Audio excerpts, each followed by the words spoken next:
Vamos a hacer una clasificación general de los motores para que ustedes tengan un panorama bastante amplio, lo suficientemente amplio, de cada una de las aplicaciones y cada uno de los tipos de motor que hay, con sus particularidades y sus diferencias más importantes. Sorprendentemente, los criterios que se establecen para clasificar los motores son casi universales.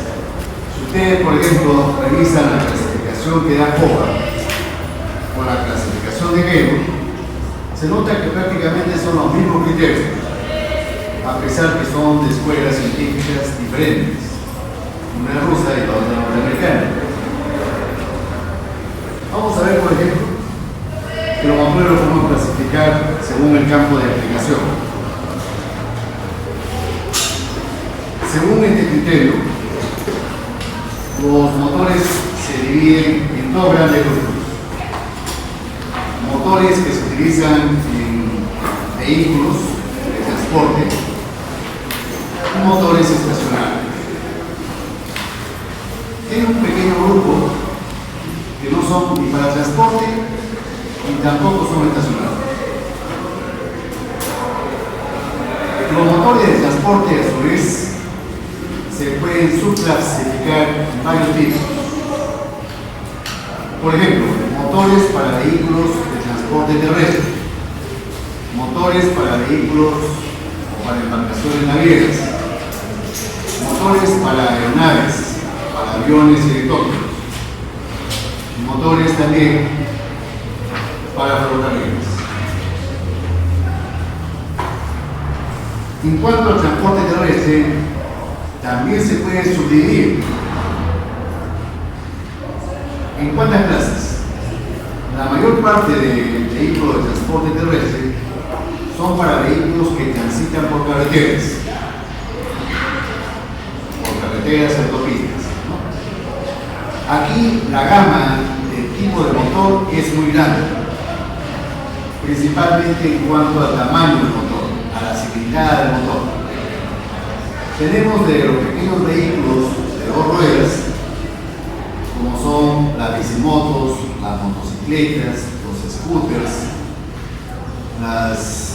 pasamos por los motocars, lo que nosotros en los medios les llamamos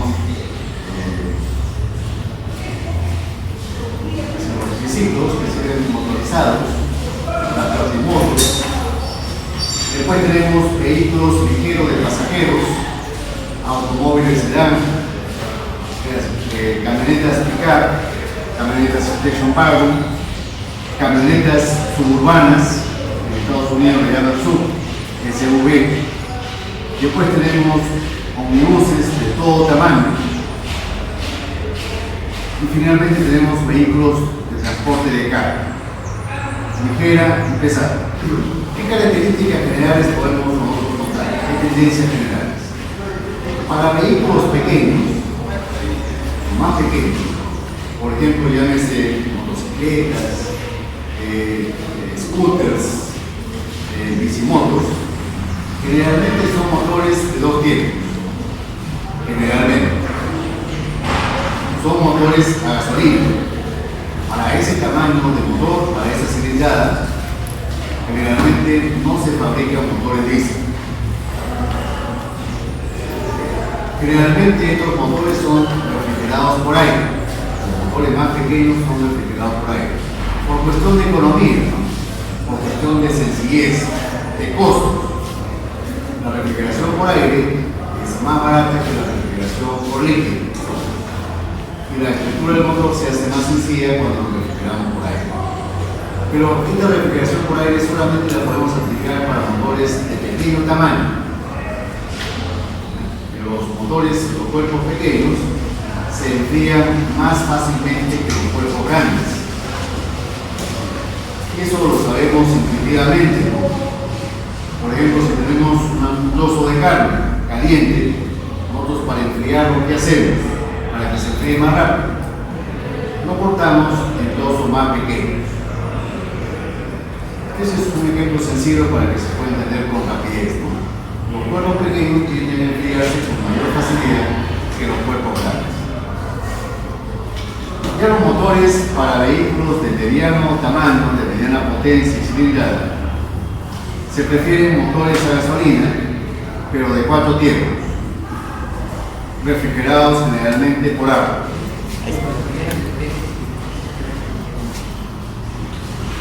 Dice motores para automóviles, para camionetas, para pequeños autobuses, se prefieren los motores a gasolina, se siguen prefiriendo los motores a gasolina, refrigerados ya por líquido.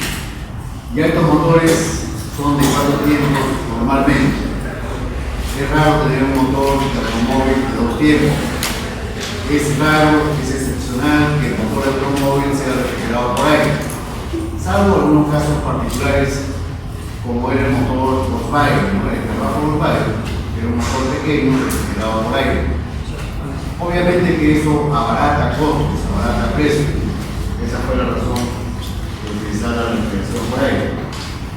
Pero ya para vehículos de mediano tamaño, gran potencia, entonces se prefiere el motor diésel.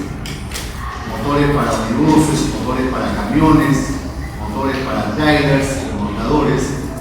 Entonces es preferible el uso de motores diésel de 2 y de 4 tiempos. De 2 y de 4 tiempos. Para los motores más grandes se prefieren los motores de 2 tiempos. Entonces los motores de 2 tiempos ocupan el extremo de todo el espectro de utilización. Motores pequeños o motores muy grandes. Ese es el campo natural de los motores de 2 tiempos. Sí. La clase pasada dijo que hay una compañía de la India que trae motos aquí al Perú. Sí. Y que Bajaj. Y que no se debería permitir que traigan las motos de 2 tiempos, no, de 4 tiempos. Efectivamente. Entonces los vehículos pequeños también usan motores para. Claro, la tendencia actual es la no fabricación de los motores pequeños de 2 tiempos, pero con compresión previa en el cárter. Ese término todavía no lo he explicado, pero podrían haber pequeños motores de 2 tiempos que no utilizan ese esquema o ese sistema y por lo tanto ya no serían contaminantes. Ya, pero lo que se importa de la India, los motores Bajaj, lamentablemente son demasiado contaminantes. En otros países del mundo, como lo afirmé en la clase pasada, está prohibido el uso de este tipo de motores. Eso, en cuanto a la compresión previa en el cárter, lo voy a explicar un poquito más tarde. Pero también hay vehículos que no necesariamente transitan por carreteras. Se llaman los vehículos off-road, es decir, que transitan fuera de las carreteras, que no necesitan placa de rodaje para transitar, no se les exige placa de rodaje. Por ejemplo, tenemos motores para maquinaria agrícola, por ejemplo, tractores, maquinaria especializada como sembradoras, trilladoras, fumigadoras, segadoras, etc. No tienen placa, son vehículos que transitan fuera de las carreteras, normalmente. Las unidades pequeñas son motores que utilizan gasolina. Ya la maquinaria más grande utiliza motores diésel, de 2 o de 4 tiempos, preferentemente de 4 tiempos. También tenemos los vehículos militares, desde los tanques, que son vehículos blindados, utilizan motores diésel de gran potencia. Es decir, es muy raro ver motor de tanque, un tanque militar, que utiliza gasolina. Utilizan diésel, el petróleo diésel por cuestiones económicas y por cuestiones tácticas militares. La gasolina es muy inflamable. Hay más riesgo de utilizar gasolina en un tanque que utilizar petróleo. ¿Claro? Estos motores también, por una cuestión táctica, son refrigerados por aire. No hay tanques, motores de tanque refrigerados por agua. La razón es evidente, ¿no? En medio de la batalla, de la guerra, no voy a bajar a abastecerme de agua. Estos motores pueden tener potencias de 1500, 2000 kilowatts de potencia. En esta presentación, yo incluso acompaño esta tabla que he sacado del libro de Keynes. Y acá se pueden ver las posibles aplicaciones, los rangos de potencia, el tipo de motor. SI, por ejemplo, significa motor encendido por chispa, y D significa diésel. En otra columna indican de cuántos ciclos, de 2 ciclos o de 4 ciclos. Y en la última columna indica el sistema de refrigeración, el medio de refrigeración, por aire o por agua. Claro, entonces en sus casas yo les pediría que revisen con detenimiento esta tabla, porque es bastante interesante y está en relación directa con lo que estoy explicando ahora. Después tenemos maquinaria para el movimiento de tierras. Maquinaria pesada para el movimiento de tierras. Esta maquinaria se utiliza para, como su nombre indica, o mover tierra o para la construcción de carreteras. Por ejemplo, tenemos excavadoras, retroexcavadoras, cargadores frontales, asfaltadoras, aplanadoras, etc. Una gama grande de maquinaria pesada. Normalmente estos motores para esta maquinaria son motores diésel. Sería demasiado oneroso, costoso, que haya una maquinaria de esta potencia, de este rango de potencia, que utilice gasolina. Sería demasiado costoso. También tenemos motores pequeños que se utilizan en factorías y aeropuertos. También se lo considera off-road, por supuesto. Los montacargas no necesitan placa de rodaje. ¿Por qué? Porque normalmente transitan en factorías, en fábricas, o almacenes, o aeropuertos. Los montacargas de pequeña potencia generalmente tienen motores encendidos por chispa, pero curiosamente no trabajan con gasolina, sino con GLP. La pregunta es, ¿por qué estos vehículos, estos montacargas, trabajan con GLP? Por una cuestión, por razones ecológicas. Generalmente las fábricas, las factorías, los almacenes, son lugares cerrados, con una ventilación relativamente pobre, y hay mucha gente transitando por estos lugares. Entonces los motores que utilizan gas se los considera ecológicamente más limpios. Entonces me comentaba que estas montacargas, como transitan en lugares cerrados con una pobre ventilación, entonces se recomienda, por lo menos para pequeñas potencias, que trabajen con GLP. Y muchas ciudades, por ejemplo, que tienen centros históricos, centros urbanos históricos, Lima, por ejemplo, tiene un centro histórico, mal cuidado, mal mantenido, pero tenemos un centro histórico. En otros lugares está prohibido el paso de vehículos que trabajen con gasolina o con petróleo diésel. Los autobuses que transitan por el centro histórico son autobuses que trabajan con gas, generalmente gas natural. Entonces, eso debería ser, por ejemplo, una norma. En la Lima cuadrada, los autobuses deberían trabajar con gas natural y prohibirse el paso de los demás vehículos. Pero nada de eso hacemos. También tenemos vehículos para el remolque de aviones. Son motores muy potentes, diésel, pequeños, pero de gran potencia, de alto torque. Por supuesto, no son veloces, no hay necesidad que sean veloces, sino que tengan alto torque, alto momento. También hay motores o vehículos para el remolque del equipaje.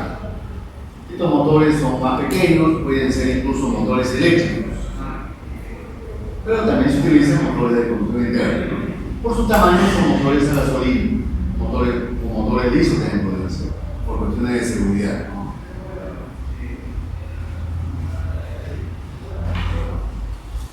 Otro medio de transporte es el ferrocarril.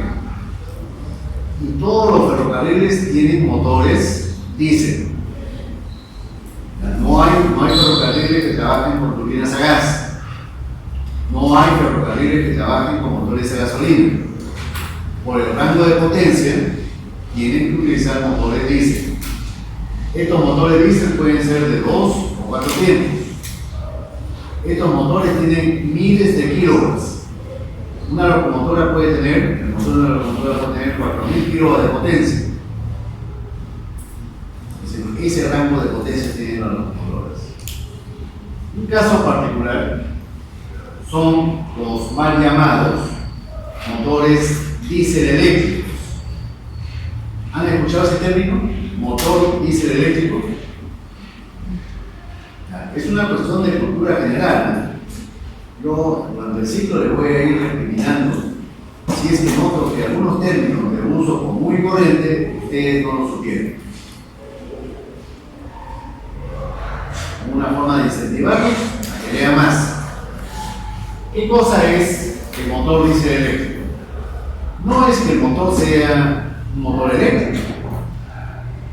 La cuestión es que la propulsión, el sistema de transmisión de la locomotora es de tipo combinado diésel más motores eléctricos. El motor de combustión interna, el motor diésel, en este caso está acoplado a un generador mecánicamente. Y el generador eléctrico alimenta eléctricamente al motor eléctrico. ¿Y qué ventajas me ofrece esto? Aparentemente es una complicación. ¿Para qué incluir un generador y un motor eléctrico? Tranquilamente puedo poner una caja de cambios y un embrague, como tenemos en los automóviles. Pero eso se puede hacer en un automóvil, pero no para la potencia de un ferrocarril, no para la potencia de una locomotora. Las locomotoras tienen la particularidad que cuando arrancan necesitan mucho torque, mucha fuerza de tracción, y los motores de combustión interna no tienen esas características.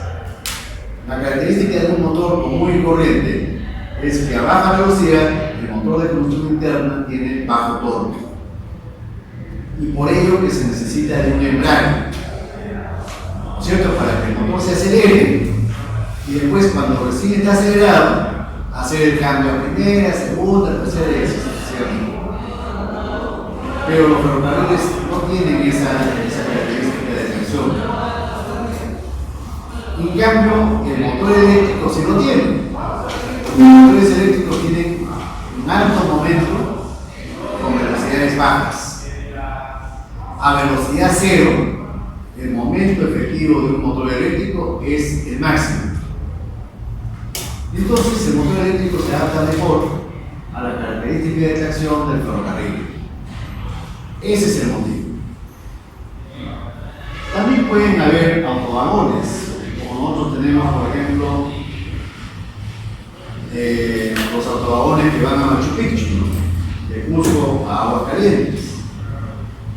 Estos autovagones, como su nombre lo indica, consta de un solo vagón con su propio motor de combustión interna, su motor diésel.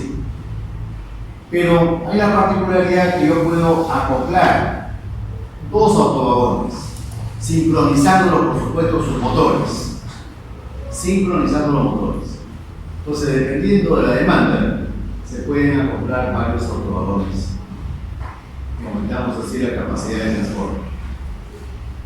También hay pequeños vehículos para el mantenimiento de la línea ferroviaria y también de algún ferrocarril que por algún motivo sea malogrado, sea deteriorado.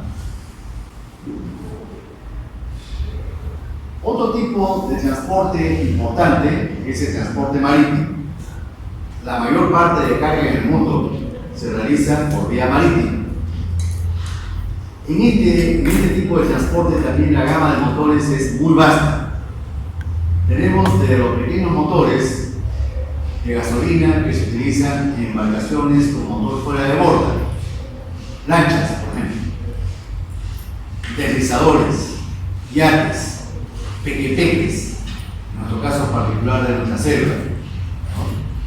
Todos esos motorcitos son de gasolina. Esos motores son refrigerados con el agua de mar, con agua de mar. No son refrigerados por aire, a pesar del tamaño que tienen, que son pequeños, no son refrigerados por aire. Sabemos que la refrigeración por líquido es mucho más eficiente que la refrigeración por aire.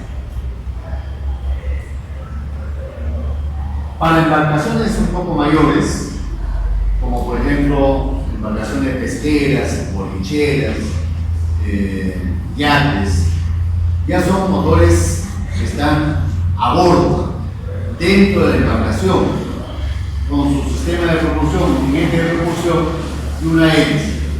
Pero el motor está dentro de la embarcación. Motores a bordo. Para barcos grandes, transatlánticos, barcos cargueros, etc., ya la utilización solamente es de motores diésel. No van a encontrar ustedes un motor de barco que sea gasolina. No van a encontrar un motor de transatlántico que sea gasolina. Estos motores son generalmente motores de dos tiempos, refrigerados por líquido. Les había comentado que el motor que se consideraba el más grande del mundo era el motor de un carguero de containers de la fábrica de Wärtsilä. Wärtsilä es una fábrica conocida, marítima, que fabrica motores para barcos de Finlandia. Les decía que este motor era de dimensiones colosales, grandes. Solamente el monobloc pesaba 2.300 toneladas. ¿Cierto? En el cigüeñal les comenté que pesaba 300 toneladas, que cada cilindro tenía una cilindrada unitaria de 1.800 litros. Ese motor consume 4 galones por segundo. 4 galones por segundo. La altura de ese motor corresponde a un edificio de 5 pisos. Acá podemos ver el tamaño relativo de una persona, una persona que está parada en esta plataforma. Así lucen estos motores. Son inmensos. Y es necesario por la potencia que tienen. Dentro de un cilindro caben varias personas juntas. 4 o 5 personas juntas dentro de un cilindro. El diámetro de cada cilindro es de 1 metro más o menos.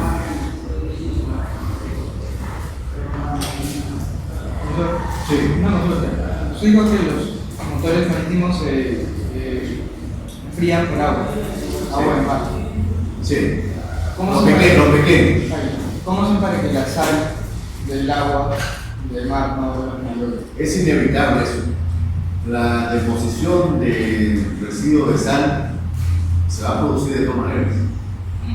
Eso, cada cierto tiempo hay que desalinizar eso, pero su acumulación es inevitable. Me imagino que los motores grandes deben tener una planta de Un sistema propio. Los motores grandes, por el costo del motor, tienen un sistema de refrigeración por líquido, pero propio. Ya no es agua de mar. En los motores pequeños es por su precio del motor, ¿no? Son motores descartables. Si malogra el motor, preferible es comprarse un motor nuevo. Me refiero a un motor de lancha, un motor de un PGP. Pero si hablo ya de un motor de transatlántico o de barco carguero, por supuesto, ya no me puedo dar el lujo de hacerlo trabajar con agua de mar.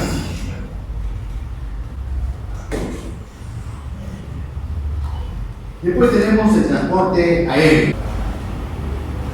En la actualidad, el uso del motor de combustión interna solamente está restringido a aeronaves de pequeñas dimensiones. ¿Cuáles? Básicamente avionetas y pequeños helicópteros. Pero no porque sean avionetas y pequeños helicópteros, la potencia es mínima. Si ustedes revisan la tabla que les indiqué hace unos momentos, van a encontrar que la potencia de los aeroplanos, por ejemplo, varía de 45.000 a 2.700 kilowatts y de los helicópteros de 45 a 1.500 kilowatts.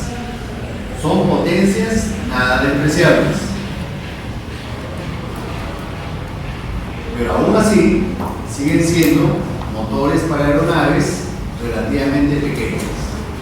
Bueno, también, como algo anecdótico, se ve un pequeño motor para el aeromodelismo, ¿no? Todos estos motores, bueno, no todos, la mayoría son de una mezcla, ¿no? De nitrometano, es un combustible especial, nitrometano, con algún aceite, aceite de resino, por ejemplo, aceite de resino. Si ustedes, por ejemplo, van a Radio Shack en época de Navidad, hay carritos así, con control remoto, que tienen un motor de combustión interna que funciona con ese nitrometano. Y está a la venta del público. Hay clubes de aeromodelismo en el país. Antes esos, los aficionados, socios del club, se iban acá a Coyique, que había un aeropuerto civil. No podía practicar eso. Nosotros en la UNI deberíamos tener un club de aeromodelismo. Acá hay mecánica. Pero nada de eso hay. No hay ni ánimo de los alumnos, ni menos de los profesores. Pero podría haberlo.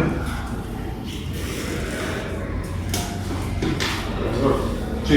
¿Hay alguna ventaja que esté acoplado la turbina a una hélice?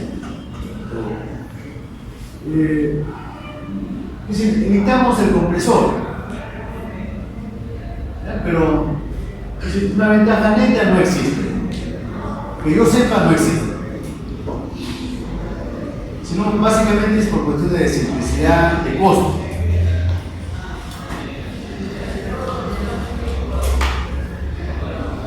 Después tenemos otro grupo, motores estacionarios. Aquí también, claro, la diversidad es mucho menor que en los casos anteriores, pero sí hay una gran variedad en cuanto al tamaño, desde pequeños grupos electrógenos a gasolina.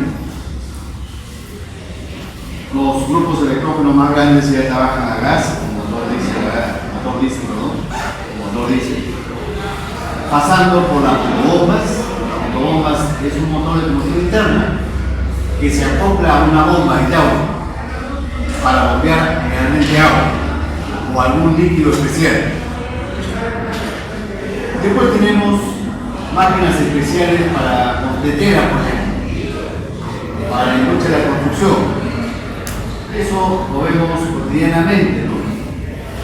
Esas máquinas que mezclan el cemento con la arena y la piedra chancada tienen acoplado un pequeño motor de combustión interna. Para pequeñas dimensiones puede ser a gasolina, para dimensiones más grandes ya tienen acoplado su motor diésel. Y después finalmente tenemos los grandes motores para grupos, para plantas térmicas, plantas termoeléctricas. Estos motores todos son diésel, por supuesto. Todos son diésel, ¿no? Algunos son de 4 tiempos. Y los más grandes generalmente son de 2 tiempos.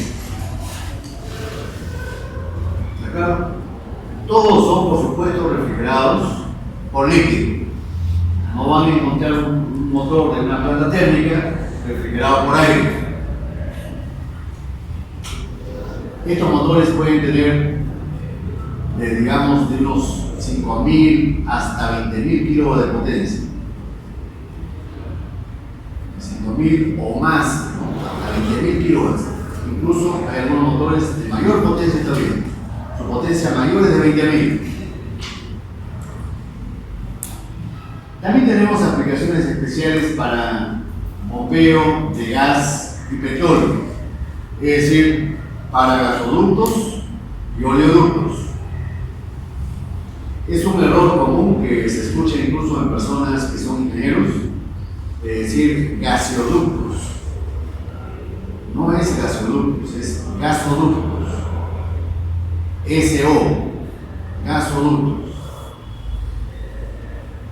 Los motores de combustión interna se utilizan para bombeos de caudales no muy grandes.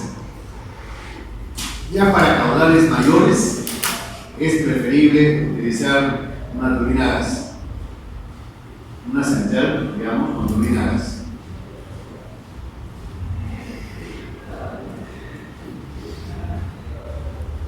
Hay motores que no encajan en ninguno de los otros rubros que hemos mencionado.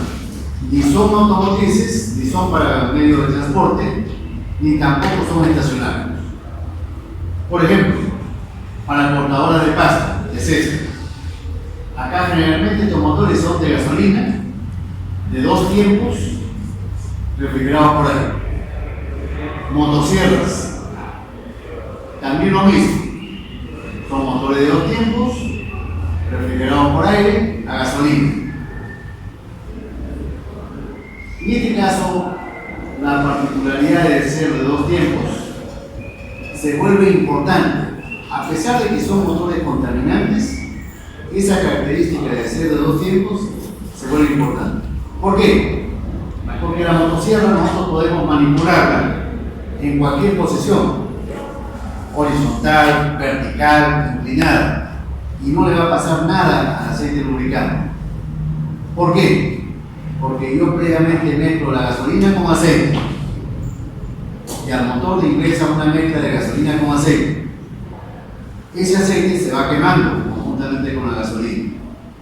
Esa quema de aceite es la que provoca la alta contaminación. Pero como estos motores son pequeñitos, bueno, ¿qué se va a hacer?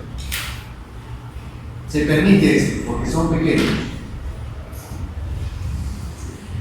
Después, en otros países con climas ya más fríos, países donde normalmente en invierno nieva, entonces hay sopladores de nieve, es decir, motores que aspiran la nieve y la bombean, lejos de las veredas, lejos de las pistas. En nuestro medio no tenemos ese problema, ¿no? Salvo en las alturas.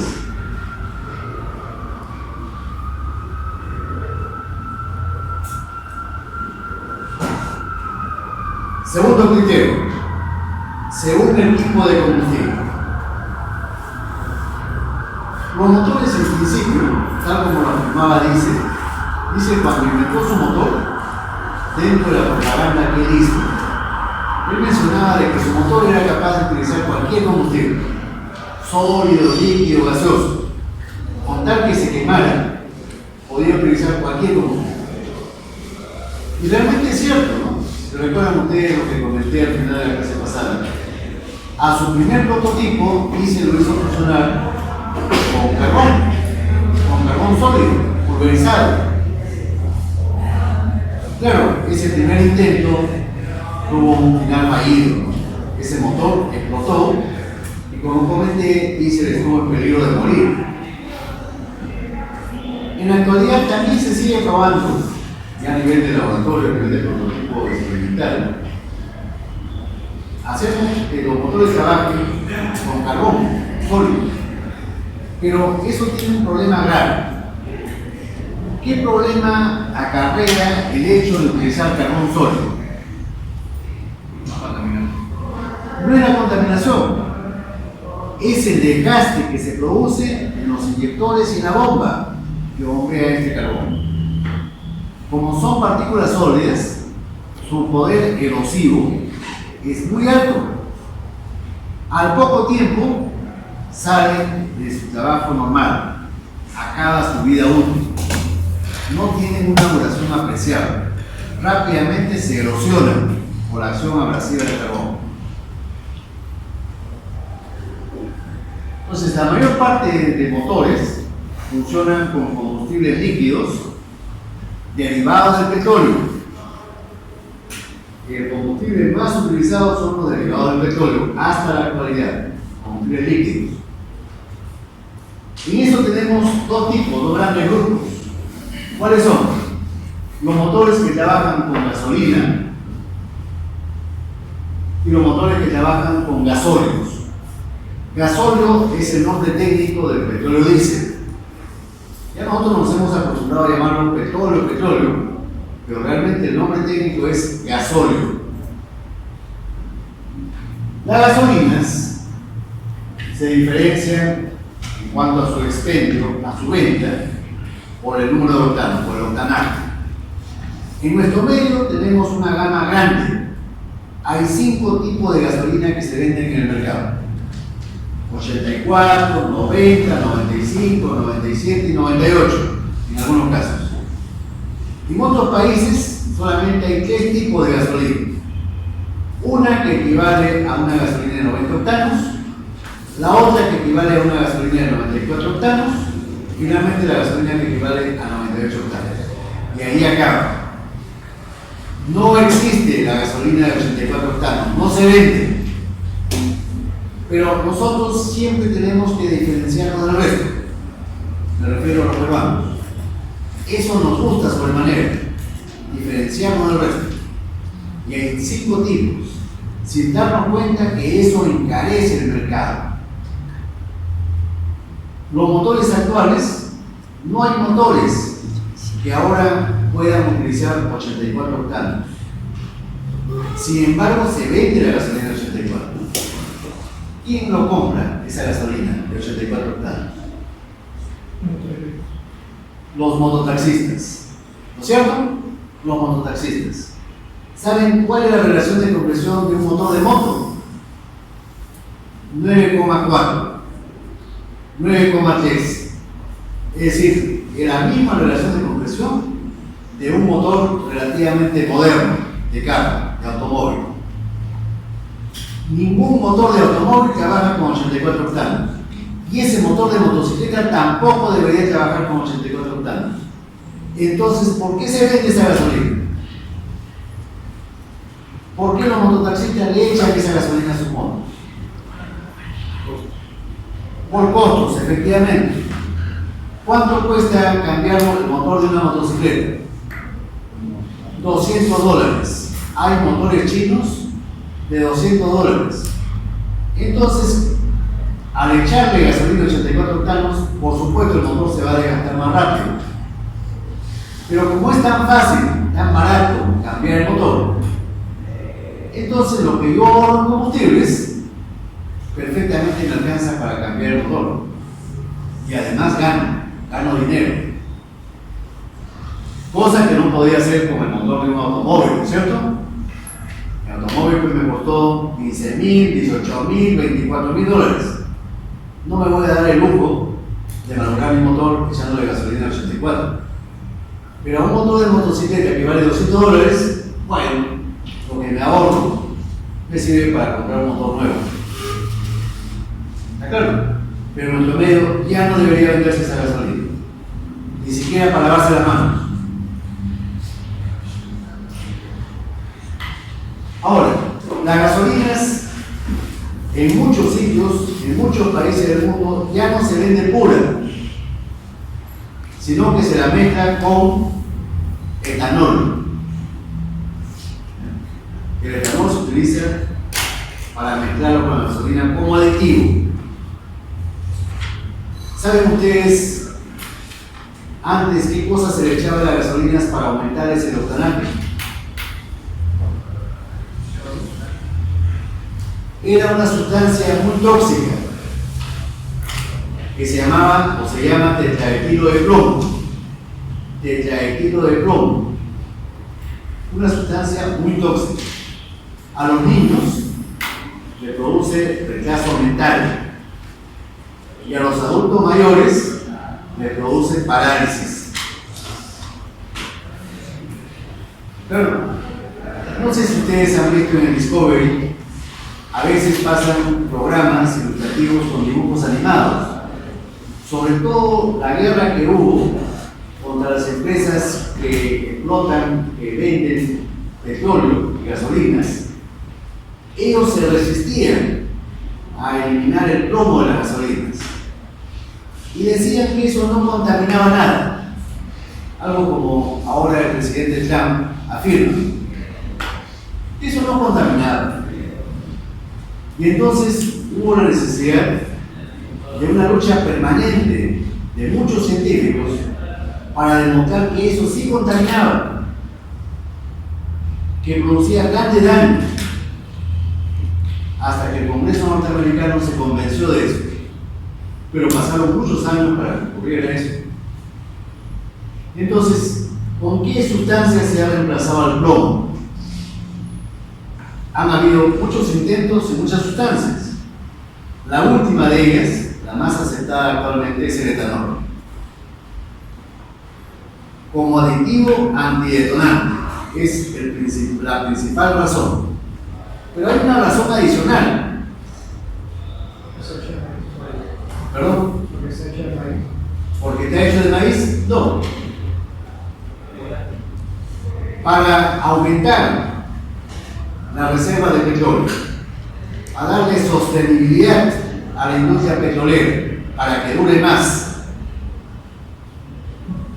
Pero el problema del alcohol es que se utilizan productos vegetales para su obtención.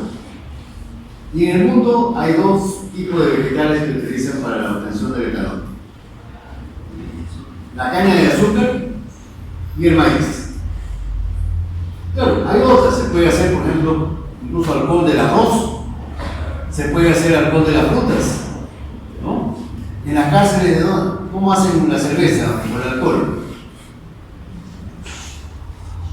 De las frutas, fermentan las frutas, ¿no es cierto? Y así obtienen clandestinamente los presos el alcohol. Entonces, es fácil, relativamente fácil obtener alcohol de la fermentación de algunos productos. ¿Qué cosa ha ocurrido en Estados Unidos? Porque el principal propiciador del uso del etanol es Estados Unidos, además de Brasil. ¿Qué ha pasado en Estados Unidos? ¿Por qué hay detractores del uso del etanol de maíz? Que ha encarecido el uso del etanol automotor, ha encarecido el uso del maíz alimenticio. ¿No es cierto? Y el maíz es un commodity. ¿Qué cosa es un commodity? Un producto cuyo precio está sujeto a la negociación. Entonces, ese maíz se ha encarecido, para uso alimenticio se ha encarecido, pero no solamente en Estados Unidos, se ha encarecido en todo el mundo. ¿Qué ha pasado en nuestro medio? Algunos agricultores se han visto estimulados por los altos precios del etanol que se destina a la exportación de Estados Unidos. ¿Qué cosa ha ocurrido? Dejan de sembrar. Dejan de sembrar o deforestan la selva alta, la deforestan, la talan los árboles. Y eso es una desgracia, realmente una desgracia. Entonces, yo estoy en contra de esa utilización, por ejemplo, del etanol.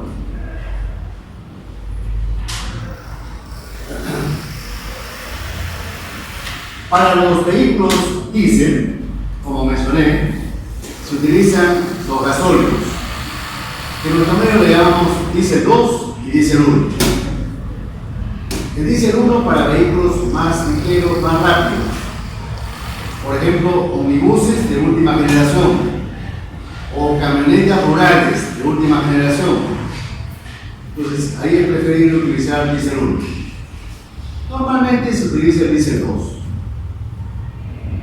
Solamente para motores muy grandes, que se utilizan, por ejemplo, para embarcaciones marinas, podemos utilizar ya petróleos más pesados. A esos petróleos más pesados se les llama fuel oils. No hay una traducción al español. Fuel oils. En nuestro medio le llamamos residuales o petróleo búnker. ¿Han escuchado ese término?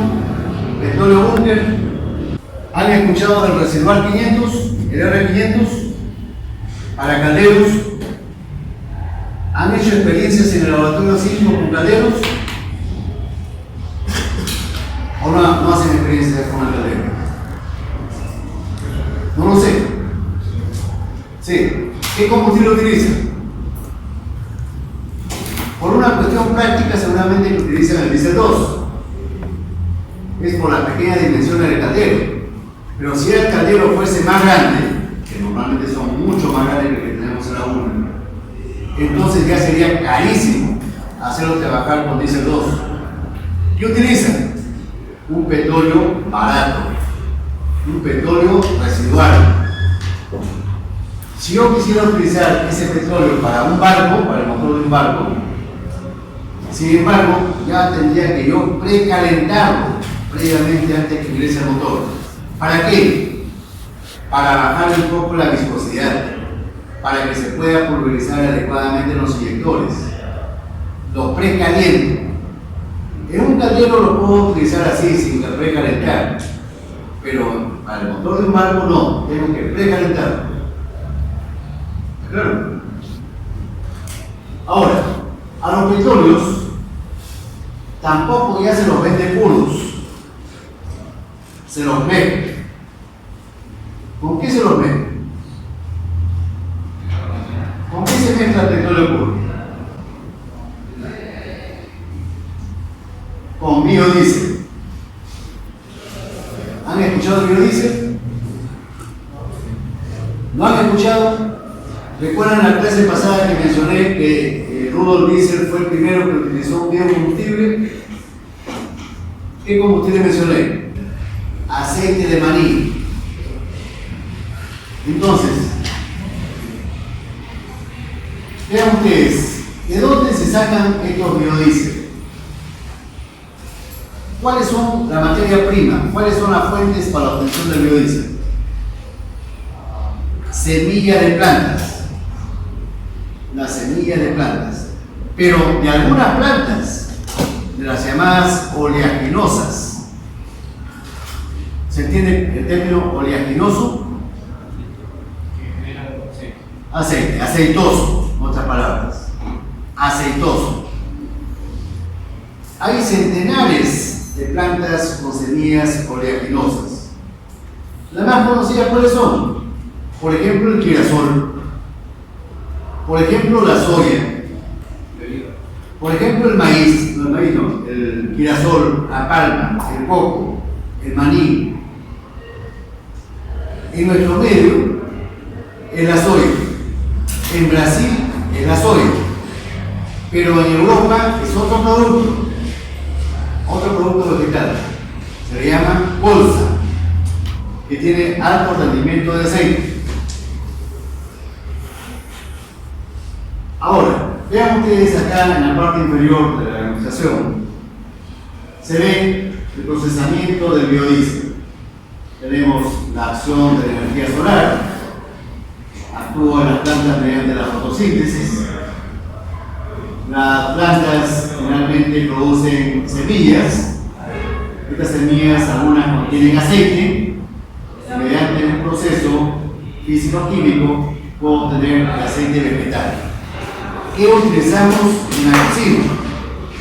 Aceite cocinero, aceite friol, un montón de marcas que han salido. La pregunta es, ¿acaso se podría utilizar ese aceite en un motor diésel? Sorprendentemente, la respuesta es positiva. Sí se puede utilizar. Pero ¿qué cosa le va a ocurrir a mi motor? El motor va a funcionar, pero va a funcionar solamente por algunos minutos, quizás por algunas horas, y después el motor se va a parar. ¿Qué le pasó al motor? ¿Por qué se paró? Porque este aceite vegetal puro tiene una grasa. En su contenido tiene una grasa, y esa grasa es la glicerina. ¿Han escuchado la glicerina? Una sustancia que se utiliza para la fabricación de jabones, glicerina. Entonces, esa glicerina, ¿qué cosa le ocurre? Cuando lo utilizo en el motor, se va a transformar, por acción del calor se va a transformar, se va a volver una pasta semisólida, y esa pasta va a obstruir los conductos de alimentación de combustible, va a obstruir a los inyectores, va a obstruir a la bomba, y finalmente, si eso se obstruye, obviamente que el motor se va a apagar. Entonces, yo puedo utilizar el aceite puro, pero me va a valorar mi motor. Yo tengo que hacerle un proceso previo para quitarle la glicerina. ¿Cómo se llama ese proceso para quitarle la glicerina? Es un proceso químico que recibe el nombre de transesterificación. Transesterificación. Si es que ustedes revisan esto en sus casas, hay que escrito el término. Transesterificación. Es quitarle la glicerina al aceite vegetal. ¿Cómo se le quita? Básicamente consiste en echarle metanol, mezclarlo con metanol o con metanol. Por ahora, este proceso es caro. Este proceso, para obtener el biodiesel, es caro. Y ustedes dirán, ¿por qué se utiliza entonces? ¿Para qué se mezcla con el diésel 2? Si es caro.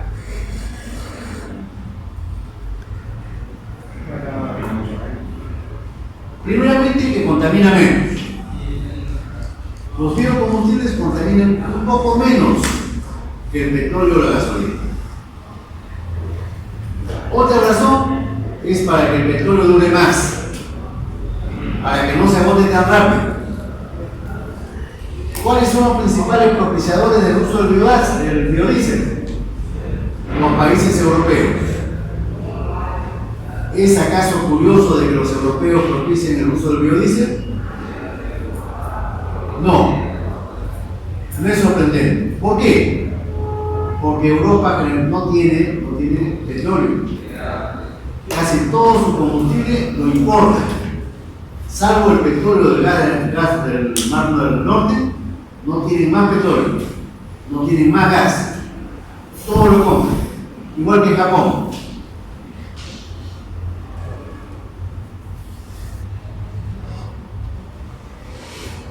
Entonces, por supuesto, yo no digo que eso esté mal, está bien, pero siempre y cuando se utilicen productos que no esclarezcan los productos alimenticios. Primera condición. Segunda condición, que no produzcan, que no fomenten la deforestación. Que no fomenten la deforestación.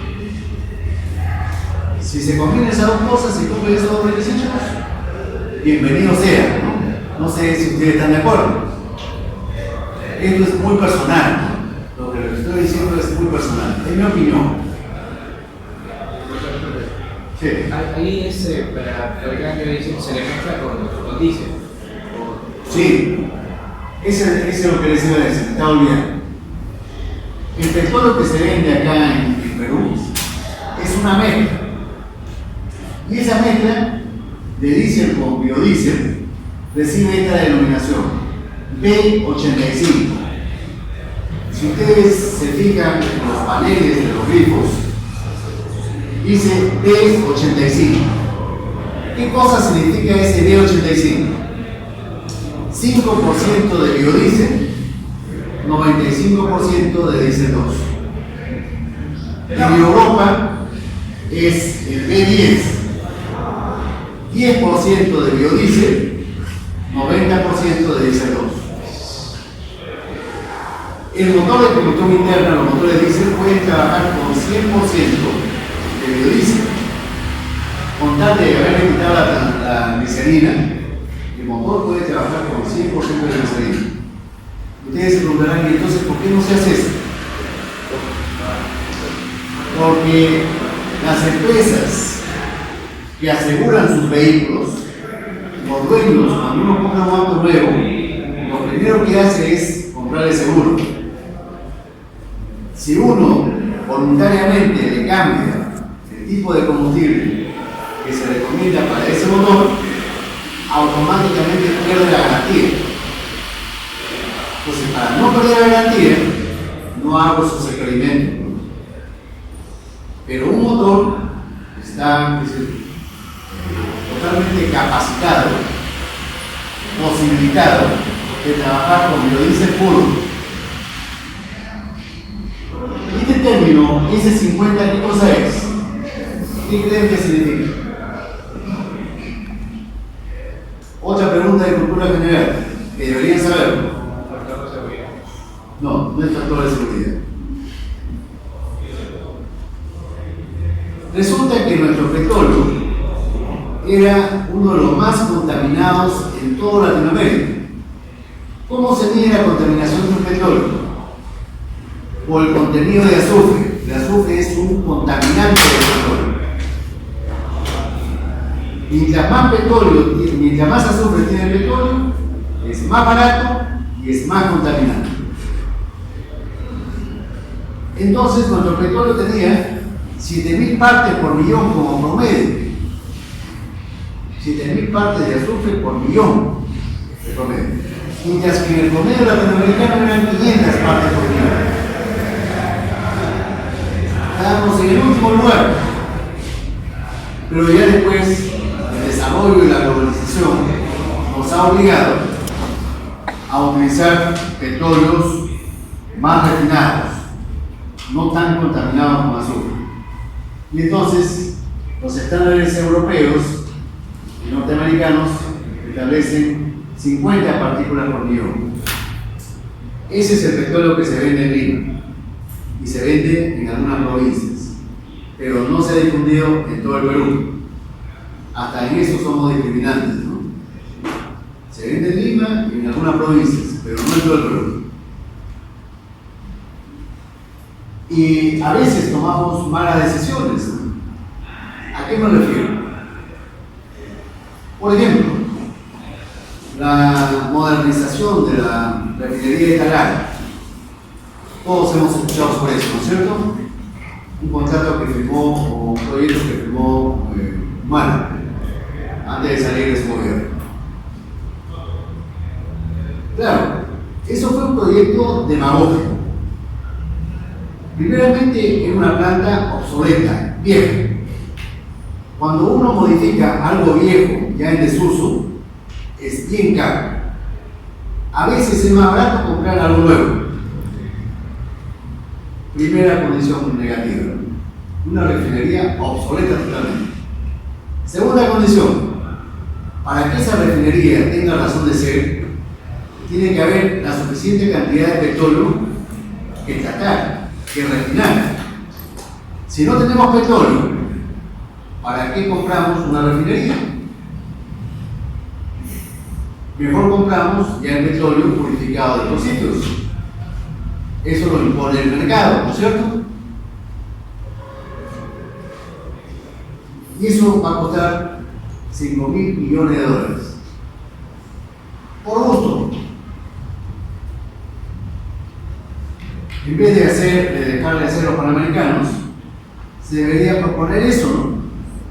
Dejar de hacer esa refinería. No tiene sentido. No tiene sentido. Pero nuestro país es el país de los imposibles. Todo puede ocurrir.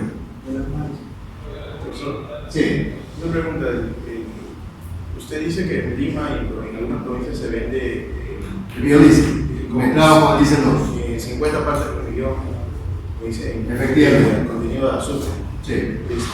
Yo leí que uno de los motivos para mejorar el mejoramiento de la refinería de Talal era pasar de 3.000 a 50 partes por millón. Entonces, lo de 50 partes por millón no lo producimos acá en no lo producimos, lo importamos. Ese petróleo lo importamos. Nosotros somos importadores netos de petróleo diésel. Gran parte de nuestro petróleo diésel lo compramos de afuera. Y con esos requerimientos de 50 partes por millón, todo se compra afuera. Pero hace tiempo que hemos dejado de ser productores de petróleo. No hay exploración de petróleo en el país hace años, hace décadas. No hay los estímulos para que empresas vengan a explorar el país, para encontrar yacimientos de petróleo. No hay. Nosotros lo compramos. Pero si afuera en el extranjero es más barato, bueno, se compra más barato, ¿no? ¿Para qué vamos a invertir en una refinería que no va a servir para mucho? Y esa plata va a salir de nuestro bolsillo. ¿No? Sí. En el aspecto del diésel, usted dice que no tiene mucha diferencia el biodiesel con el diésel en su contaminación general. Entonces, ¿cuál es el chiste, digamos, de utilizar eso? Buena razón, ¿no? ¿Por qué se utiliza el biodiesel? Primeramente que contamina un poquito menos. El biodiesel contamina menos que el diésel 2. Segundo, que se prolonga, se alarga las reservas de petróleo que hay en el mundo. No queremos que el petróleo se agote de inmediato, queremos extender un poco su vida, ¿no? Entonces, para esto es que se está buscando combustibles alternativos al petróleo, a pesar de que a veces resulta un poco más caro, como es el caso del biodiesel. Pero no podemos darnos el lujo de agotar alegremente el petróleo existente, ¿no? Las reservas existentes. No podemos darnos ese lujo. Tenemos que investigar, invertir, gastar más. No importa. Y hemos tenido 150 años de despilfarro de petróleo. No podemos seguir despilfarrándolo alegremente. Si todo fuera en base a la economía, bueno, que se acabe. Pero a medida que el petróleo se va acabando, la extracción del petróleo se encarece y se encarece más.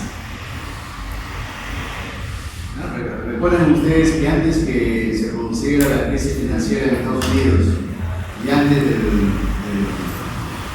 la aplicación de la técnica para obtener shale gas, el precio del petróleo se había disparado y las perspectivas era a seguir aumentando. Eso ocurre porque el petróleo existente, las reservas se estaban agotando. Mientras menos reservas queden, el precio se va a encarecer más y más. Afortunadamente, bueno, digo entre comillas, apareció el shale gas y el shale oil. No sé si hablé de esto la clase pasada. Entonces, pero eso tampoco va a ser eterno. Tenemos que seguir buscando energías renovables. Cueste lo que nos cueste, tenemos que seguir investigando sobre eso. Y nosotros también, no es disculpa que seamos país pobre, tenemos que investigar energías renovables. ¿Y quién tiene que investigar? Los ingenieros. ¿Y quiénes de todos los ingenieros? Las universidades. ¿Y qué universidades? Las universidades públicas. La pregunta es, ¿investigamos acaso? Muy poco. Poquísimo. Bueno, es una llamada de atención para mí mismo también. Otro tipo de combustibles son los combustibles gaseosos. El gas natural y el GLP. Gas natural y GLP. El segundo combustible más utilizado de todos es el gas natural. Para uso automotriz se le llama GLP. Para uso automotriz se llama gas natural vehicular. Este gas está compuesto mayoritariamente de metano, CH4, 90% de metano en promedio, y 10% podríamos decir 8 o 10% de etano, en el mejor de los casos. Ahora, este gas hay que almacenarlo a alta presión, a 200 bares, para el uso automotriz. La presión máxima de almacenamiento en los tanques automotrices son 200 bares. ¿Por qué hay la necesidad de utilizar presiones tan altas?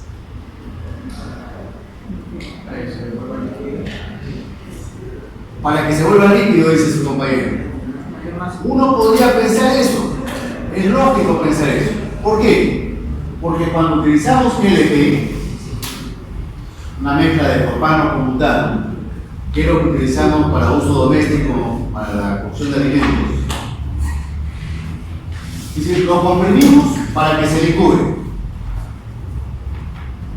Pero el propano y el butano tienen la propiedad, la particularidad, que a temperatura atmosférica yo lo someto a una presión ligera de 4, 5, 5,5 atmósferas y se licúa. ¿Qué cosa gano yo con la licuefacción de estos gases? Que en un volumen relativamente pequeño de un tanque yo tengo una alta cantidad de energía almacenada. Es decir, con la licuefacción yo aumento la densidad energética del combustible. Así se llama, densidad energética. Yo aumento los kilojoules por metro cúbico. Pero no ocurre eso con el gas natural, que se compone principalmente de metano. Ni aún así, que yo lo estoy comprimiendo a 200 bares, se ha licuado. Yo podía comprimirlo hasta 700, 800, 1000 bares a temperatura atmosférica y no se va a licuar. Lo podía comprimir a 2000 bares y va a seguir estando en estado gaseoso. Entonces, obviamente, mientras más presión lo utilice, mayor cantidad de gas voy a poder almacenar, mayor masa de gas. ¿No es cierto? Más presión, la masa aumenta proporcionalmente a la presión. Pero ¿qué cosa le ocurre al tanque? ¿Qué le ocurre a la estructura del tanque cuando lo somete a más presión? Mayores esfuerzos, efectivamente. Y por lo tanto tenemos que utilizar materiales más resistentes o paredes más gruesas del tanque. ¿Saben cuánto pesa un tanque vacío para un taxi común y corriente? 70 kilos, vacío. 75 kilos. Si lo lleno de gas, aumenta 12 a 15 kilos más. Tranquilamente tengo 100 kilos, cerca de 100 kilos. Si yo utilizo un tanque para tener, digamos, que pese 100 kilos, eso no me reemplaza a un tanque lleno de gasolina. Solamente me alcanza para la mitad del recorrido que tendría el automóvil con gasolina. La mitad del recorrido. Tendría que ponerle 2 tanques para equiparar a la gasolina. Pero con 2 tanques ya son 200 kilos de peso muerto, de laje. ¿No es cierto? Es como llevar a todos 5 o 3 pasajeros. Por gusto. Y por supuesto, si soy taxista y mi pasajero tiene maletas, ya no lo puedo llevar a ningún sitio. Los tanques ocupan toda la maletera. ¿De acuerdo? Además, el kit de conversión, este kit de conversión, no es gratis. Eso cuesta $1,000, $1,200, $1,500. Entonces, solamente se justifican si es que yo voy a hacer grandes recorridos por mes o por día. Si yo lo voy a utilizar solamente para ir de mi casa a mi trabajo y de mi trabajo a mi casa, no me conviene hacer la modificación. Pero si soy taxista, ahí sí. Incluso voy a recuperar el dinero que he invertido en el kit de conversión. ¿Por qué lo recupero? Por el costo del gas. El costo, ¿no? La diferencia comparativa con el costo con la gasolina. El gas es mucho más barato que la gasolina. Pero solamente se va a justificar, repito, si es que no puede hacer grandes recorridos. Si no, mejor ni tocarlo. ¿Por qué no usa GLP? GLP. Pasamos al GLP. Hay GLP. ¿Qué ventajas tiene el GLP? Como le dije, estos gases, propano y butano, se licúan a bajas presiones, a 4, 4,5, a 5, 5,5 bares, a la temperatura medioambiental, ya están en estado líquido. ¿Qué significa esto? Que la pared del tanque ya no va a ser tan gruesa. Y además, cuando yo he licuado los gases, he aumentado notablemente la densidad energética. Claro, no va a equivaler a un tanque de gasolina, pero va a equivaler a un 70% del tanque. A un 70%. Ya es apreciable, ¿no es cierto? ¿Qué otra ventaja tiene esto? Y el costo del kit de conversión ya no son $1.500, son $400, 450, $500, no más. ¿Está claro? Ahora, vean ustedes, les voy a hablar cosas interesantes de esto. Este tanque no está llenado completamente con fase líquida. El tanque no está lleno completamente con fase líquida. ¿Por qué? Si yo lo hubiese llenado completamente con fase líquida, hubiera bastado un pequeño calentamiento del tanque, que es metálico, para que el tanque se rompa. ¿Se rompa cómo? ¿Por qué? Por dilatación. Los líquidos, como los sólidos, con un pequeño calentamiento prácticamente se expanden y generan mucha presión interna. Para eso tengo que utilizar una válvula de flotador, como existen los tanques, para evitar que se llenen más allá de la cuenta. ¿Cuánto es más allá de la cuenta? Debe llenarse solamente hasta el 80%, no más. Ahora, yo tomo la fase líquida del gas. La fase líquida pasa por una electroválvula y llega a un elemento muy importante que se llama vaporizador reductor. Vaporizador reductor. Es el elemento que he marcado acá, ¿no? Es el 6. Vaporizador reductor. ¿Qué funciones tiene este elemento? Primeramente, vaporizar el propano y el butano que ha llegado ahí en estado líquido. Al motor no le puede llegar propano y butano en estado líquido, porque el motor se va a ahogar. Se va a ahogar de combustible, mucho combustible, para el poco aire que ha ingresado al motor. Y se va a apagar, no va a funcionar. Segundo, al motor no le puede llegar gas o líquido a alta presión. No le puede llegar a 5 atmósferas que hay en el tanque. Tenemos que reducir la presión en este elemento 6 hasta prácticamente la presión atmosférica.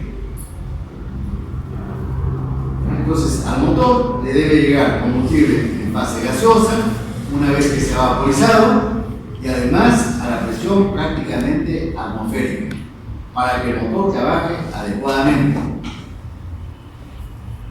Entonces, este elemento se considera el elemento más importante del kit de conversión. En el caso del GLB, también hay un reductor de presiones, pero ya el gas le llega en estado gaseoso. Ahí no necesitamos vaporizar nada. Sin embargo, necesitamos que por este elemento circule agua caliente proveniente del sistema de enfriamiento del motor. ¿Para qué? Si el combustible ya está gasificado. Cuando baja la presión atmosférica. Efectivamente, hay un efecto termodinámico que se llama efecto Joule-Thomson. Cuando un gas se expande